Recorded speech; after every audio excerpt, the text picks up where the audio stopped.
Olá, pessoal. Boa noite. 10 de agosto de 2023. Muito bem-vindos a mais uma edição do Olhar Digital News. Participem conosco sempre pela nossa live, deixando seu comentário e também, é claro, o seu like na nossa transmissão. Bom, astrônomos chegaram em um dilema. Uma estrela parece ser mais antiga que o próprio universo. Mas será que isso é possível? Acompanhem agora. A estrela mais antiga conhecida se chama HD 140283. Ela também é conhecida como Estrela de Matusalém, em homenagem a um patriarca bíblico considerado o homem mais velho das escrituras cristãs. Segundo a Bíblia, ele viveu por 969 anos.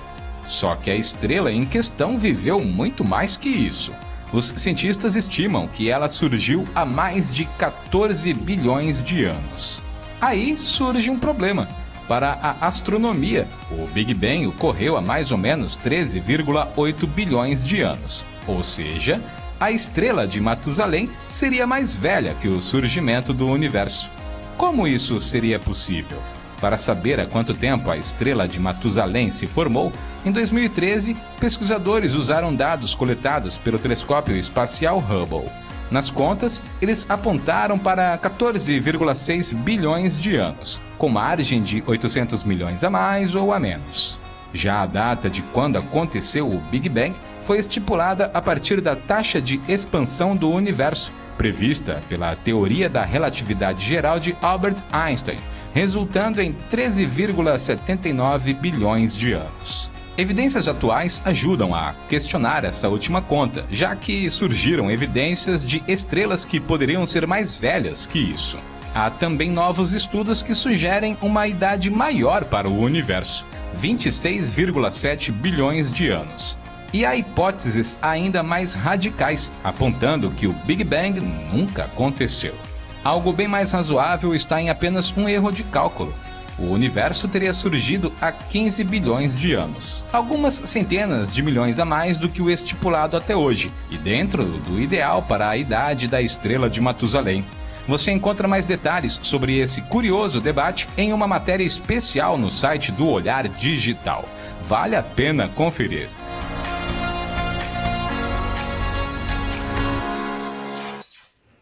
E ainda será destaque na edição de hoje. Você conhecerá o Vulcano, um planeta que foi apagado por Albert Einstein. Começou a era do turismo espacial. A Virgin Galactic fez um voo suborbital com sucesso. Pela primeira vez, a ciência encontrou vida em fontes hidrotermais, mais precisamente em um vulcão submarino no Oceano Pacífico. E na coluna Seu Direito Digital, Leandro Alvarenga vai responder o que muda com o anúncio de hoje sobre impostos para compras em sites como AliExpress, Shein e Shopee. Fique ligado, o Olhar Digital News está só começando.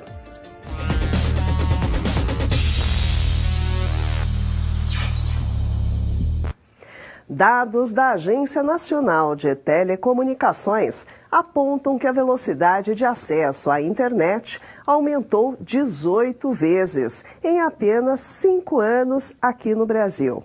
Segundo a Anatel, em junho deste ano, a velocidade do acesso à internet era de 415 megabits por segundo.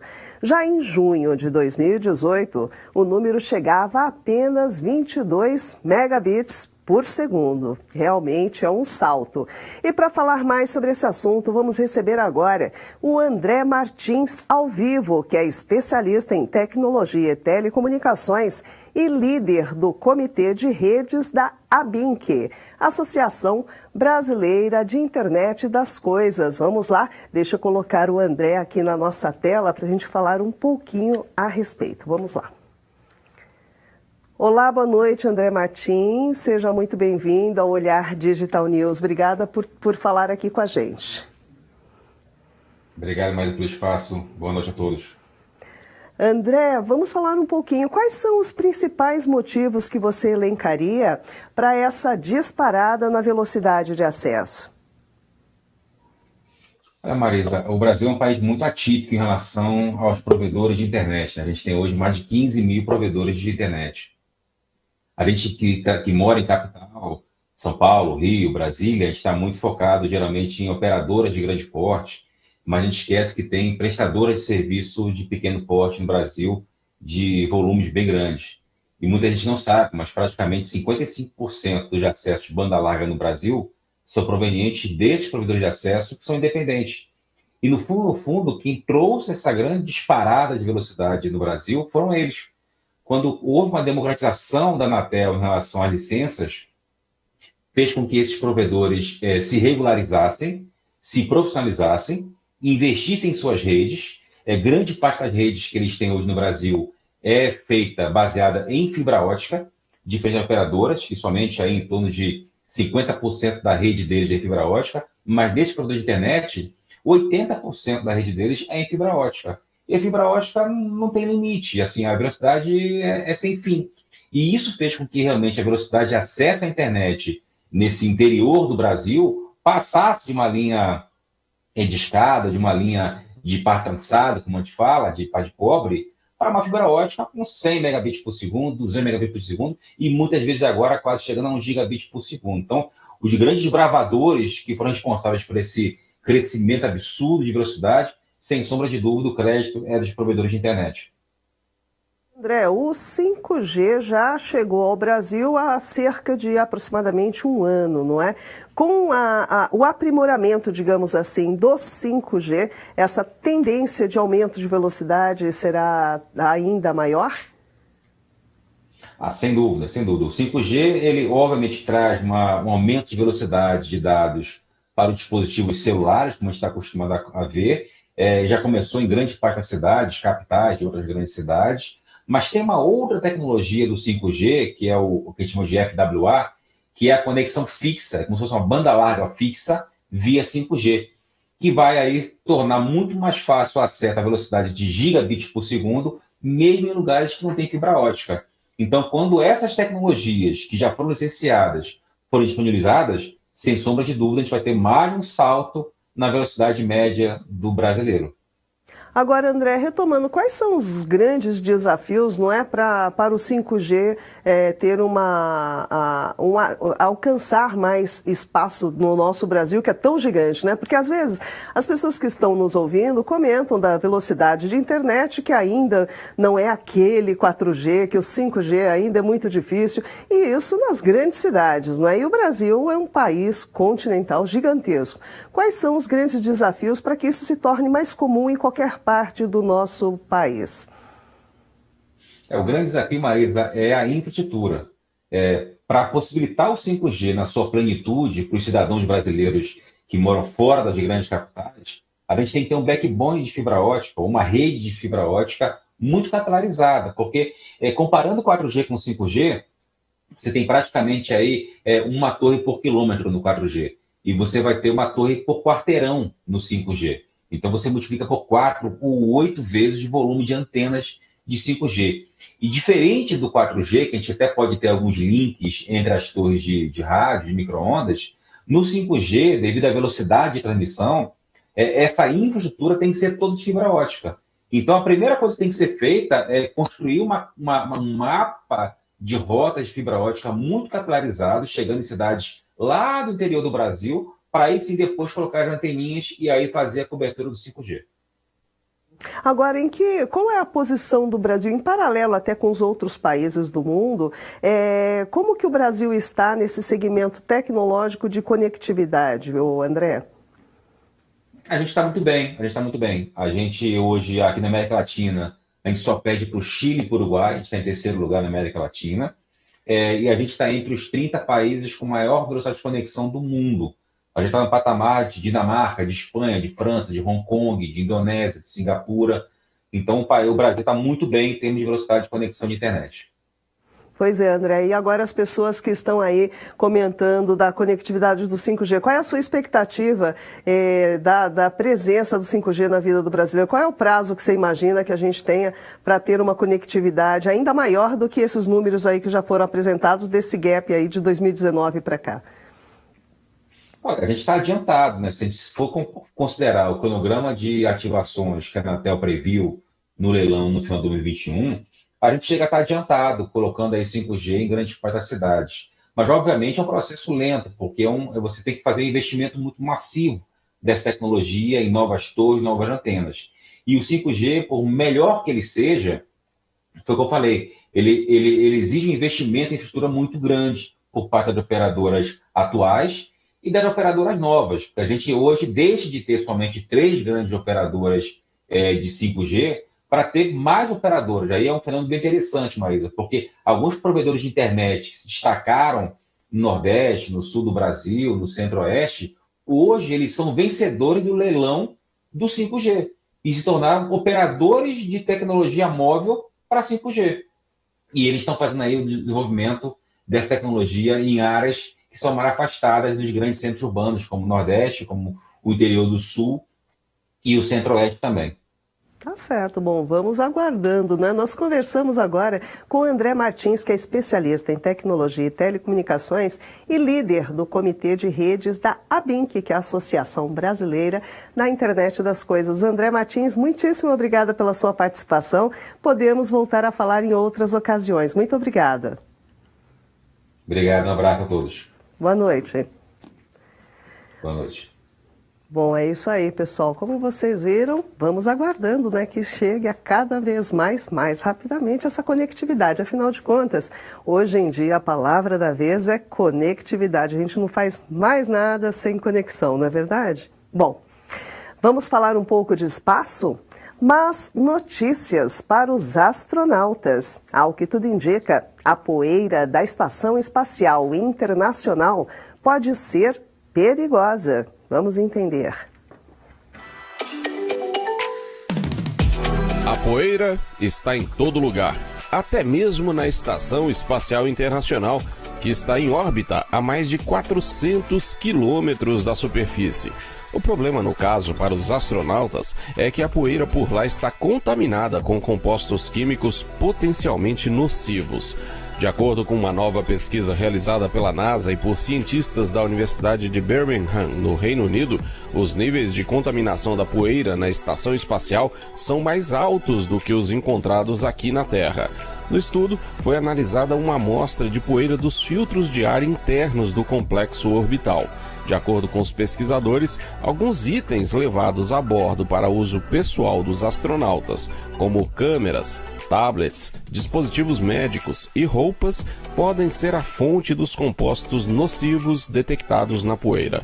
O ar dentro da estação espacial é recirculado constantemente, com 8 a 10 trocas por hora. Embora ocorra remoção de CO2 e vestígios de contaminantes gasosos, o grau em que isso remove produtos químicos ainda é desconhecido.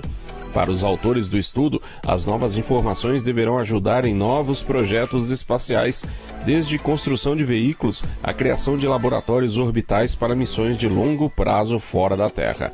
Detalhes sobre os compostos encontrados no estudo, comentários dos pesquisadores e outras informações estão em uma reportagem especial no olhardigital.com.br. Acesse e confira.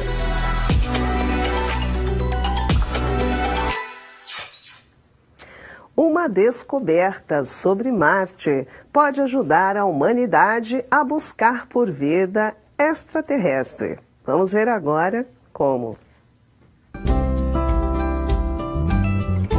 O clima em Marte nem sempre foi o clima árido predominante que vemos hoje em dia. Pelo contrário, de acordo com uma nova pesquisa descrita na revista Nature, o planeta vermelho teve um passado onde as condições climáticas oscilavam e talvez a ponto de permitir a existência de vida por lá. Um padrão de hexágonos identificado pela equipe na cratera Gale, local de investigação do rover Curiosity da NASA, sugere alternância entre fases úmidas e secas no clima marciano. Na pesquisa, foi possível observar enriquecimentos de sulfato e rachaduras formadas na lama fresca devido a repetidos ciclos úmidos secos de intensidade irregular, algo que sugere um ambiente cíclico, possivelmente sazonal, até mesmo parecido com o clima da Terra, no início de Marte. Como a superfície marciana não é atormentada por atividade tectônica, ela mantém um registro geológico bastante importante da história do planeta, que remonta a 4,3 bilhões de anos. A série de padrões hexagonais bem preservados no solo da cratera Gale datam de cerca de 3,6 a 3,8 bilhões de anos atrás, abrangendo 2 períodos de tempo. Com base no que acontece aqui na Terra, os cientistas sabem os tipos de processos que podem produzir esses padrões em uma bacia seca. Depois de analisar as possibilidades, eles concluíram que a explicação mais provável é uma sequência de secagem da lama úmida. Quando a lama seca, ela racha em cruzamentos em forma de T. É a maturação ao longo de ciclos repetidos de secagem que produz as fissuras em forma de Y, resultando em um padrão hexagonal. Em olhardigital.com.br você encontra uma matéria completa sobre a pesquisa, com dados importantes sobre a padronização encontrada no solo rachado em Marte, componentes detectados nas análises, comentários dos pesquisadores e muito mais. Não deixe de conferir.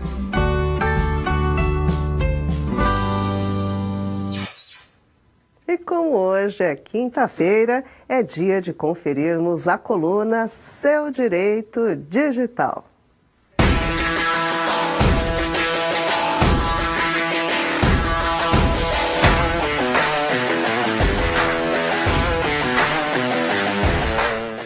E já temos aqui o prazer da presença de Leandro Alvarenga. Bem-vindo, Leandro. Boa noite. Boa noite, Marisa. Boa noite a todos de casa. Espero que estejam todos bem, Marisa. Leandro, hoje temos 3 perguntas aí bem diferentes os assuntos. Vamos lá. A primeira é uma dúvida da Isabela. Ela diz assim: contrato pacotes de internet pré-pagos em que alguns aplicativos estão isentos de cobrança. Ou seja, posso usá-los o dia inteiro e a internet não vai acabar. Mas não é isso que acontece. A operadora argumenta que o celular pode estar fazendo downloads paralelos, mas eu sempre checo e não está. O que fazer nessa situação, Leandro? Vamos lá. Isabela, a primeira coisa que você precisa entender é os celulares, eles costumam instalar aplicativos e esses aplicativos podem ter aplicativos de segundo plano. Então é muito importante que você entre no seu celular e verifique se há aplicativos de segundo plano em andamento. Também é interessante que você faça um monitoramento dos downloads e do tráfego de dados. No celular já tem a ferramenta para isso e também há alguns aplicativos que te ajudam a identificar o tráfego. Você fez a sua parte, não tem nada no seu celular. Também é bom de vez em quando, as pessoas não fazem isso, reiniciar o celular, porque às vezes tem algum aplicativo que pode estar em algum bug e tentando conectar na internet.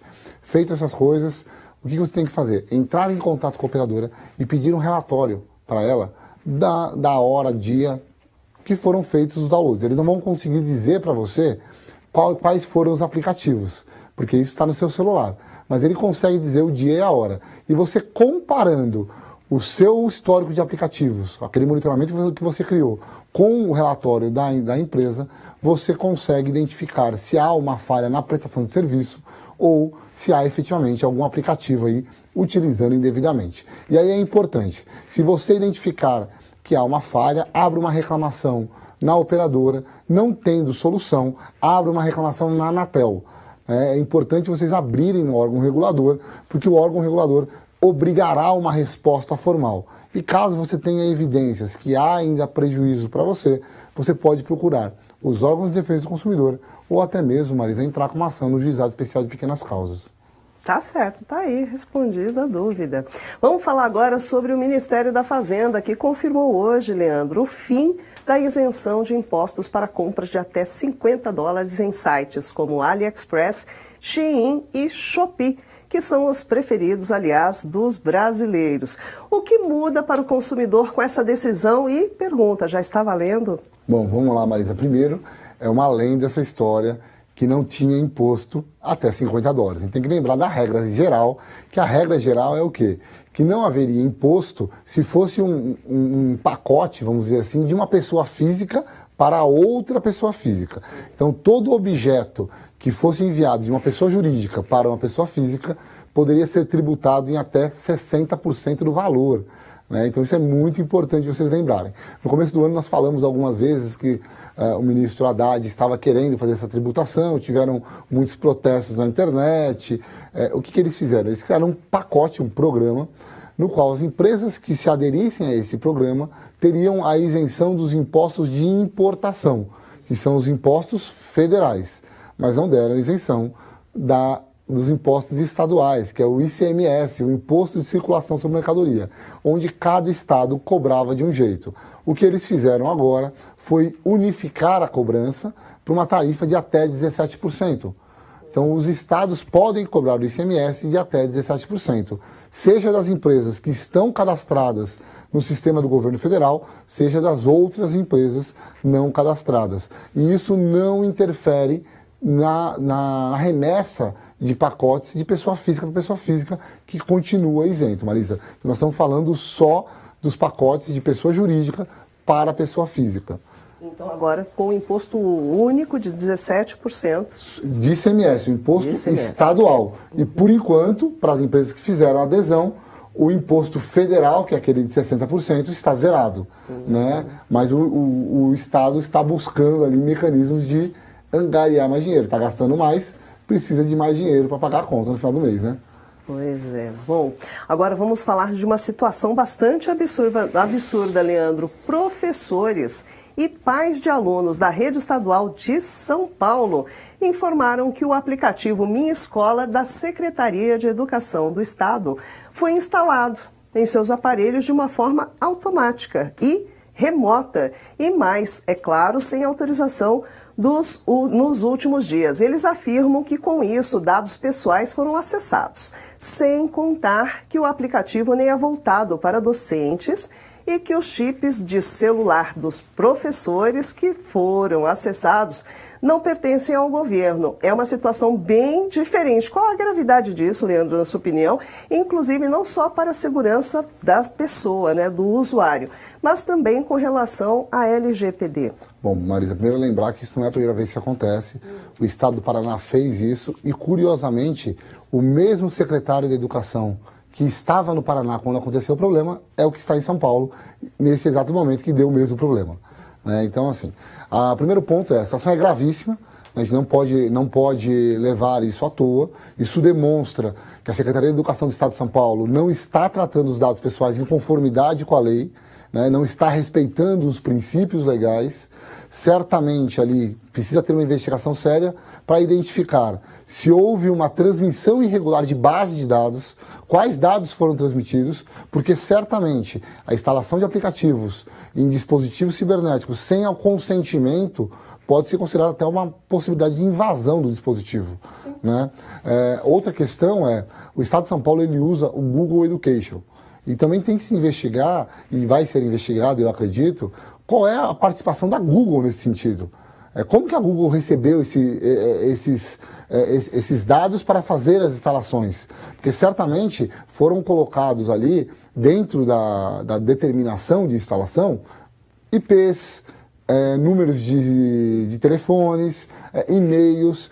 Quais dados mais foram transmitidos? A gente sabe que a LGPD, ela permite o tratamento de dados até sem consentimento. Mas para tratar o dado, mesmo sem consentimento, você precisa respeitar a lei. Você precisa ter uma hipótese legal de tratamento de dados, que aparentemente não existe, né?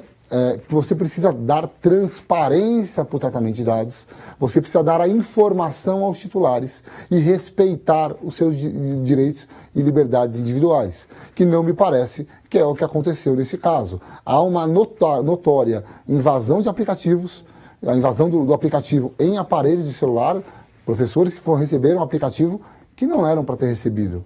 Ou seja, houve assim um incidente com dados pessoais, precisamos que a ANPD atue, verifique e, se for o caso, puna os responsáveis. Lembrando que a LGPD ela se aplica para proteger os estudantes, os professores, e o Estado tem que respeitar a lei, sob pena de punição.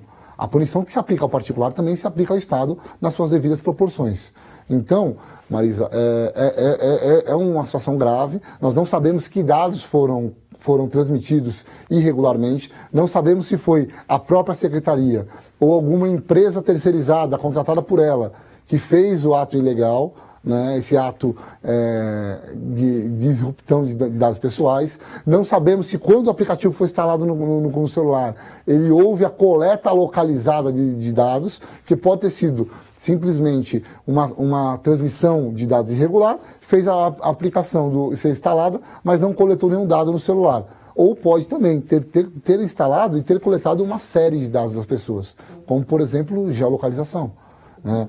Então nós temos que ter uma investigação muito séria. O fato não é brincadeira, ele desrespeitou a LGPD, não tem sombra de dúvidas disso, e aí tem que se apurar para se apurar as responsabilidades e apurar eventuais danos aí aos envolvidos, né? As pessoas que se sentirem lesadas, e para entender que dados foram esses e qual foi efetivamente a real finalidade disso. Se foi só um erro de programação, seja do Google ou da Secretaria de Educação, ou se tinha algum fim aí por trás que nós desconhecemos. Agora, Leandro, até, inclusive, parece que professores aposentados também tiveram seus aparelhos ali, surgiu ali o aplicativo. Agora, e os pais e os professores, como eles fazem para ir atrás de seus direitos? Espera um pouco para ver como a situação fica, já entra com algum recurso, enfim. O que os pais e os professores podem fazer nessa situação? Bom, a primeira coisa, a LGPD no seu artigo 18 e 19, Marisa, ela é muito clara que o titular tem direito de informação e saber quais dados são tratados para quais finalidades. Então, a primeira coisa é procure a Secretaria de Educação, faça uma requisição formal de dados para saber quais dados foram compartilhados, com quem e para qual finalidade. E aí, com essa resposta, se ela não responder dentro de um prazo de 15 dias, como determina a lei, ela estará infringindo novamente a LGPD, né? E aí vocês façam denúncia na NPD. Também, se houver alguma expectativa ou uma suspeita de um dano mais grave, procure o Ministério Público e procure o PROCON de São Paulo. Não tenha dúvida, não é porque é o Estado que o PROCON não pode atuar. Temos que lembrar que o serviço de educação não deixa de ser um serviço, por mais que seja público. E ele tem que respeitar uma série de normas. Efetivamente, mas o caminho agora é cobrar das autoridades uma apuração real. E quem são as autoridades? O Ministério Público e também a NPD. Eles têm que atuar ali para identificar o que está acontecendo e para coibir que isso não volte a acontecer. Tá certo, muito bom. Leandro Alvarenga, mais uma vez, muitíssimo obrigada pela participação, ótimos esclarecimentos, viu?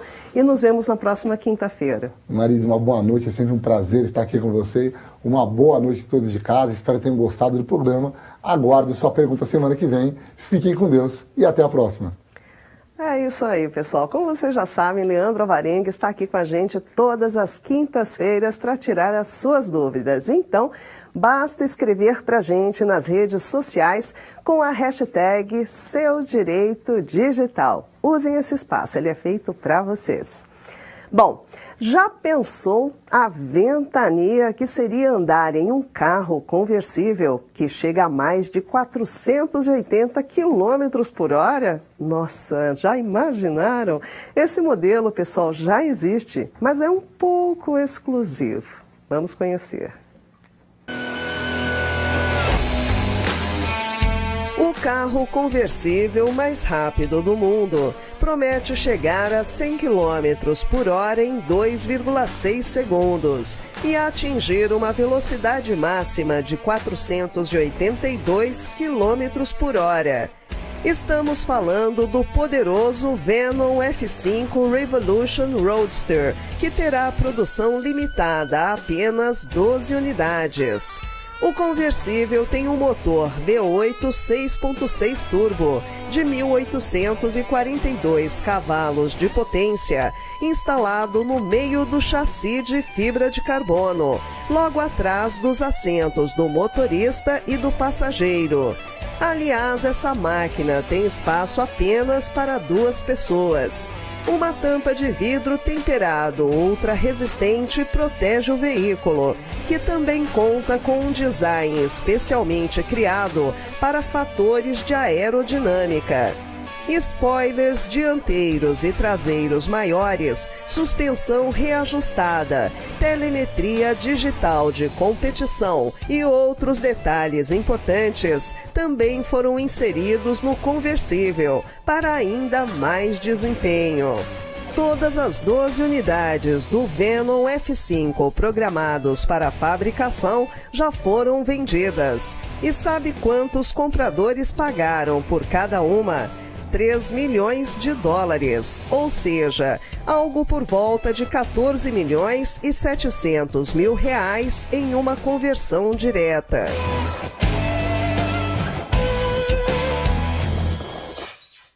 Deve ser nervoso esse carro, não? Bom, e a Amazon já há algum tempo tem planos para deixar as entregas robotizadas, ou seja, com drones. Porém, o plano está atrasado e com problemas para sair do papel. Vamos acompanhar agora os detalhes. Há algum tempo, a Amazon vem trabalhando em um projeto de entregas de mercadorias usando drones. O chamado Prime Air foi previsto em 2013 por Jeff Bezos para começar a funcionar efetivamente até 2018, enviando pacotes individuais de forma autônoma aos clientes. Após muito investimento e um certo atraso, o lançamento oficial do serviço ocorreu em 2022. E a ideia era de ter tudo ok já no começo de 2023 para as entregas da Amazon por drone.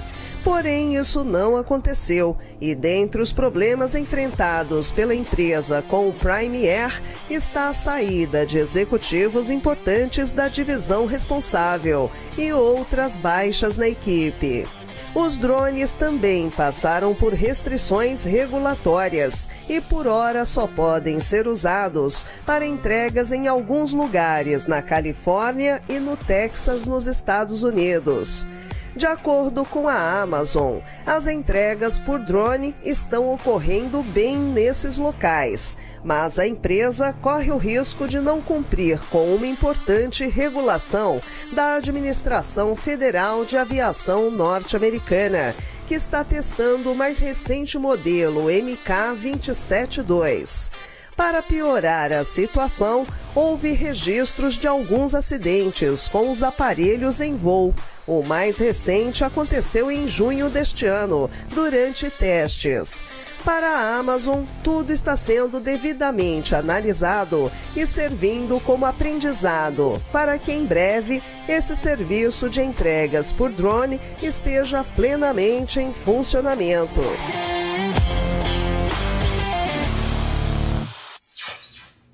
Pois é, eu já estou dando uma olhada ali nos comentários, tem gente falando, vai ter drone sendo roubado nas entregas se fosse por aqui. Será, pessoal? Pois é mais um problema, não?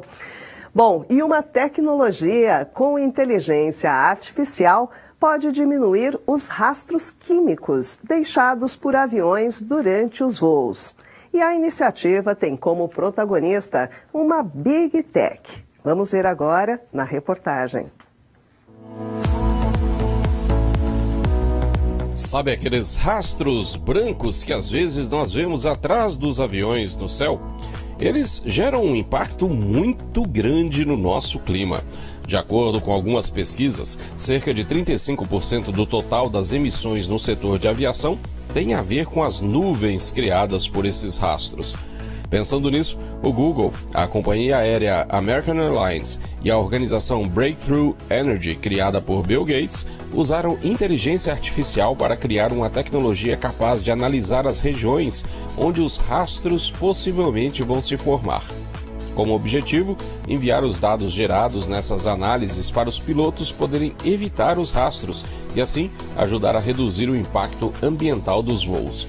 Basicamente, a ideia é um piloto poder direcionar a aeronave para onde há menos umidade depois dele ser orientado com a nova tecnologia. Isso não mudaria o curso do voo, com os aviões podendo manter o mesmo trajeto, mas com ajustes de altitude, por exemplo.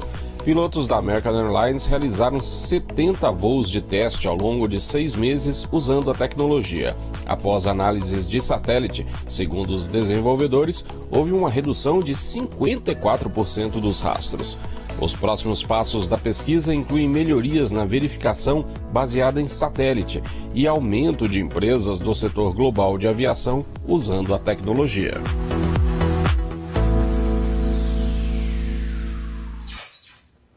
Pesquisadores encontraram vida em um vulcão submarino no Oceano Pacífico. Essa é uma descoberta muito importante e você vai ver agora por quê. Acompanhe.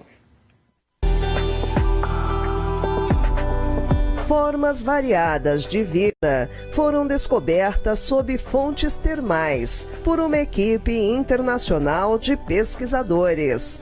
Esse novo ecossistema foi detectado dentro de um vulcão submarino, na elevação do Pacífico Oriental, na América Central, e é composto por vermes, caracóis e bactérias quimiosintéticas.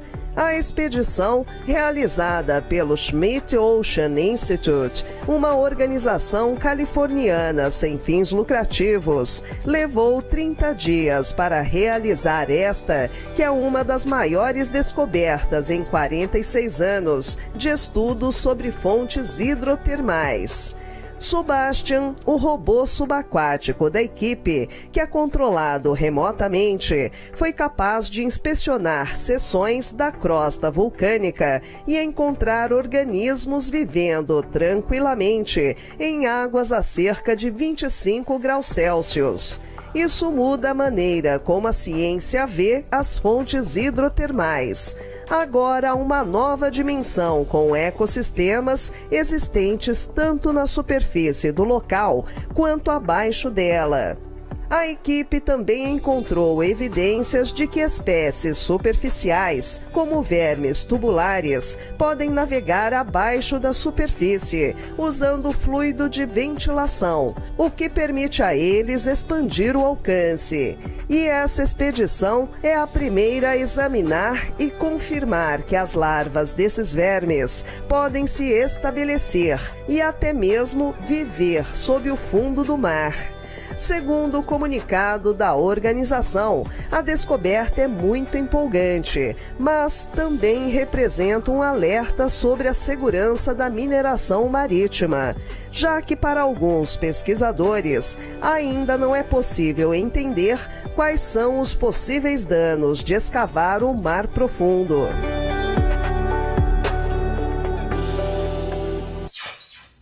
Imagens lindas, não, pessoal? Bom, e olha, hoje foi um dia histórico. A Virgin Galactic fez o primeiro voo totalmente turístico da companhia. Esse é um passo importante para o chamado turismo espacial. E o Olhar Digital, é claro, cobriu tudo ao vivo, cobriu o momento tão marcante. Vamos agora acompanhar os trechinhos na reportagem.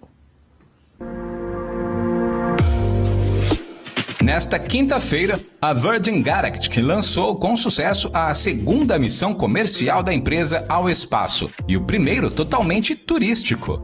A missão Galactic 2 ocorreu ao meio-dia, pelo horário de Brasília, e foi transmitida ao vivo pelo Olhar Digital, com a apresentação de Bruno Capozzi, nosso editor executivo, e comentários de Lucas Soares, editor de Ciência e Espaço, e do astrônomo Marcelo Zurita, colunista do Olhar Digital. O porta-aviões VMS Eve decolou do espaçoporto America, transportando o avião espacial VSS Unity até cerca de 15 km de altitude. Depois, ele soltou o veículo, que acionou os próprios motores para seguir com os turistas rumo a cerca de 88 km acima da superfície terrestre, ou seja, acima do ponto definido por algumas instituições como início do espaço. Assim como os voos anteriores e como programado para as próximas missões comerciais da empresa, o voo de hoje foi suborbital e por alguns instantes durante a viagem, os passageiros experimentaram a sensação de ausência de gravidade. A bordo estavam Keisha Shahaf e Anastasia Myers, mãe e filha, que ganharam as passagens por meio de um sorteio. Completando o trio de turistas, John Goodwin, que comprou o assento em 2005 por algo em torno de 1,22 milhão de reais na conversão atual. Dentre as curiosidades do voo, com 19 anos de idade, Anastasia se tornou a segunda pessoa mais jovem do mundo a ir ao espaço. Já o ex-canoísta britânico John Goodwin, com 80 anos de idade, foi diagnosticado com a doença de Parkinson e temia que essa viagem não acontecesse.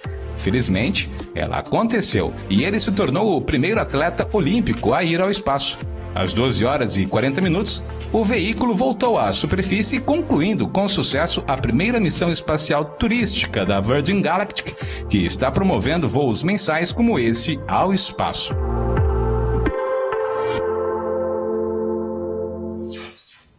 Que bacana, não? 80 anos, está super bem, não? Olha, eu assisti, acompanhei a transmissão que foi feita pelo Olhar Digital, as imagens são sensacionais.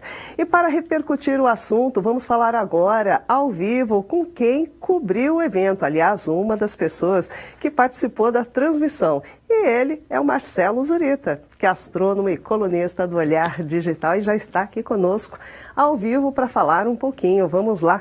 Deixa eu bater um papo com o Marcelo Zurita. Marcelo Zurita, que prazer recebê-lo. Boa noite, bem-vindo. Boa noite, Marisa. Boa noite a todo mundo que está aí acompanhando o Olhar Digital News. E é um prazer para mim também estar aqui contando para vocês um pouco dessa história, né? Marcelo Zurita, acompanhei ao meio-dia o trabalho de vocês. Parabéns, foi muito bacana, mais uma vez. E deixa eu perguntar uma coisa para você, Zurita. Apesar do valor desse turismo espacial ser um pouquinho elevado, nós estamos presenciando o início, um marco histórico do turismo espacial, na sua opinião? Olha, eu acredito que sim, né? Hoje nós tivemos aí um primeiro voo turístico, né, da Virgin Galactic. E uma coisa que eles fizeram muito bem foi escolher a dedo a tripulação desse voo. A gente teve um ex-atleta olímpico de 80 anos com mal de Parkinson, 3 mulheres, né, sendo uma a piloto, e as outras mãe e filha, negras e vindas de um arquipélago no Caribe. Ver a emoção dessas pessoas em realizar um voo espacial, mesmo que muito curto, né, como é esse voo, é realmente inspirador. E faz a gente pensar que são pessoas comuns, como nós, né, e que estão fazendo, né, estão vendo a Terra do espaço. Faz a gente imaginar que essa tecnologia está ficando cada vez mais acessível a pessoas como a gente. Pois é, e realmente deve ser um passeio sensacional, né? Eu vi as imagens ali, lindíssimo. Agora, será, Marcelo Zurita, e com relação à segurança? Como nós falamos, ainda é muito caro, né? Ainda para ser um turismo, ainda não é uma coisa muito, não dá para muita gente ir ainda. Mas e com relação à segurança, essa popularização, se acontecer, pode comprometer a segurança, por exemplo? Olha, eu acho que isso só o tempo, né, e os próximos voos aí da Virgin Galactic vão dizer, né? Ainda existe uma preocupação em relação à segurança, né, dessa nova tecnologia de lançamentos espaciais, mas à medida que novos voos vão sendo feitos, né, com total sucesso e segurança, como foi esse voo que a gente viu hoje, né, a confiança no projeto vai aumentando e com isso também aumenta a nossa expectativa de que isso possa se tornar cada vez mais popular, né? Agora eu, particularmente, Marisa, eu estou juntando um dinheirinho para gastar com outra coisa. Pois é, eu acho que para juntar o dinheiro também para fazer turismo no valor que é hoje, olha, precisa guardar muito dinheiro, né, Marcelo? Agora, Marcelo Zurita, uma coisa que chama a atenção desse passeio da Virgin Galactic é que não é um foguete, né? O lançamento dele não é na vertical, então é até um pouco mais confortável, parece que você está saindo de um avião mesmo, um passeio de um avião, só que aí ele alcança uma determinada altitude, tem ali a sensação da gravidade zero, parece até que ele gira, né? Tem um momento que parece que ele vira, Conta um pouquinho pra gente essa diferença desse voo, desse passeio.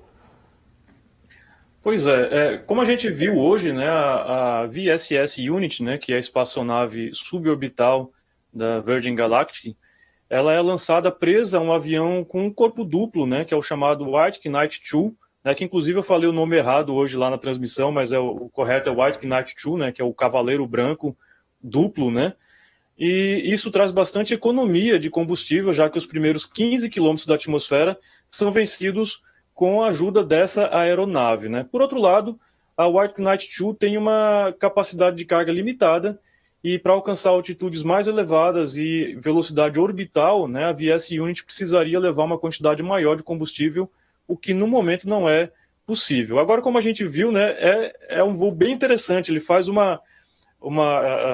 depois que ele sai, né, do avião, ele aponta o nariz para cima e sobe, e depois ele faz um loop, né, ele dá uma volta ali, fica de cabeça para baixo, as pessoas ficam vendo ali o mundo ali abaixo deles, né, e depois ele volta, e depois de um tempo ele vai alcançando, né, as camadas mais densas da atmosfera, ele começa a planar e volta, né, retorna lá para a base planando, né, o que é algo bem diferente do que a gente vê, né, no voo espacial, com a espaçonave sendo lançada na ponta de um foguete e depois retornando com auxílio de paraquedas até pousar ou no mar, né, ou em uma área de terra lá com auxílio de foguetes para poder diminuir a velocidade lá no momento do pouso, né?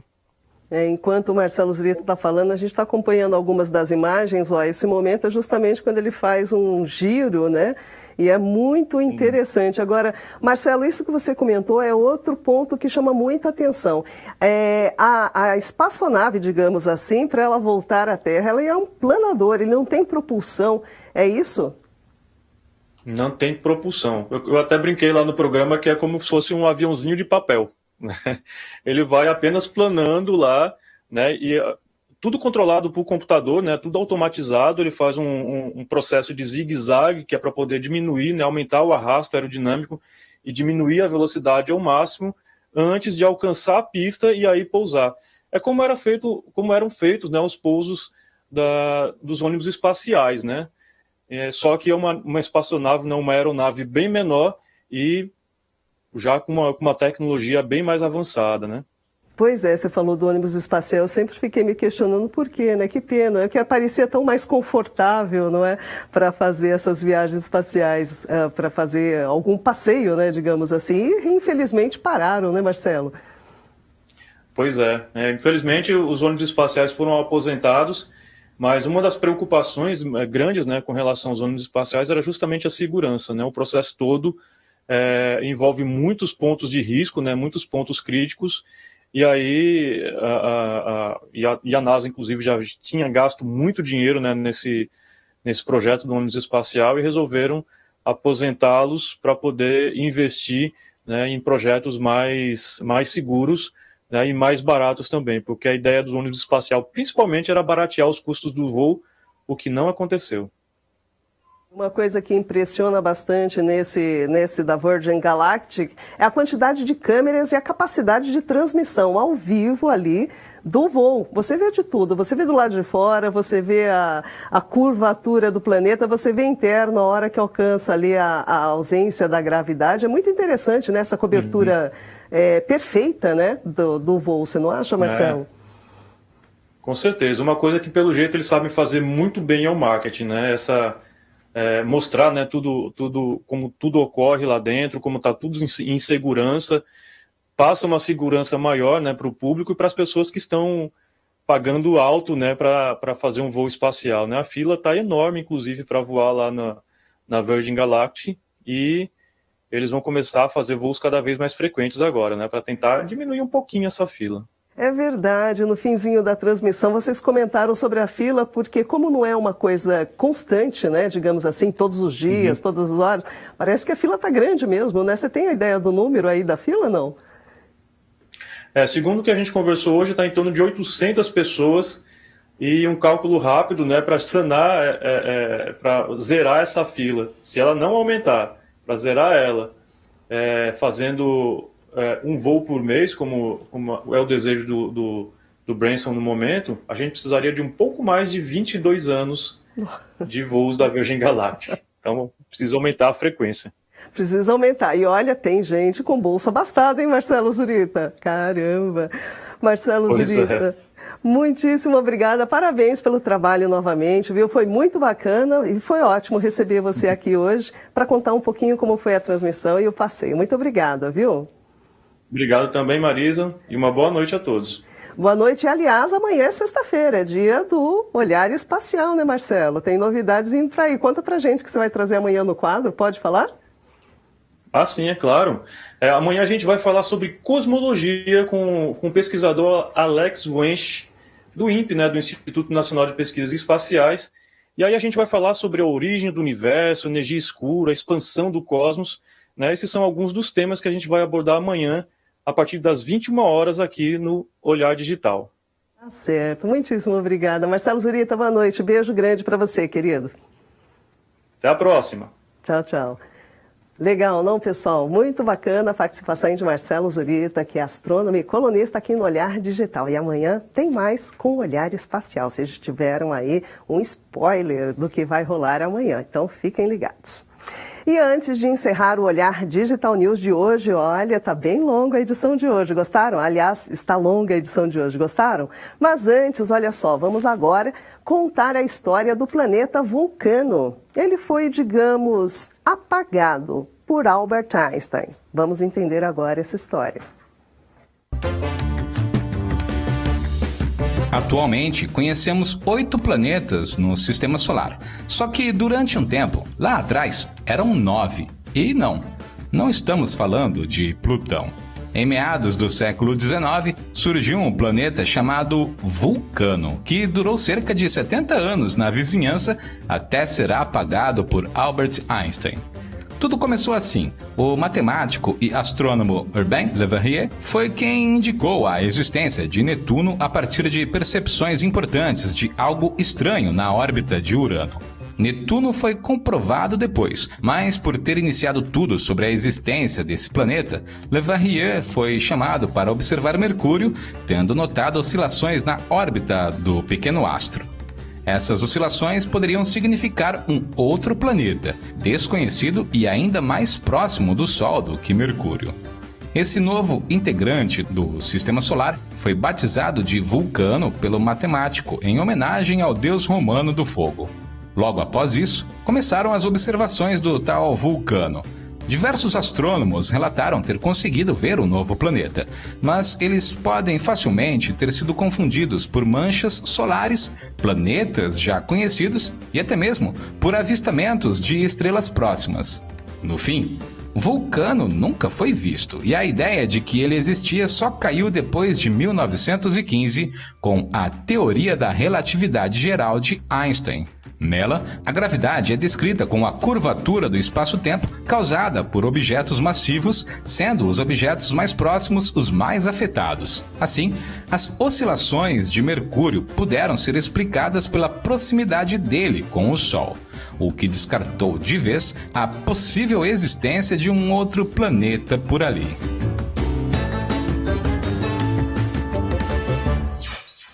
Curioso.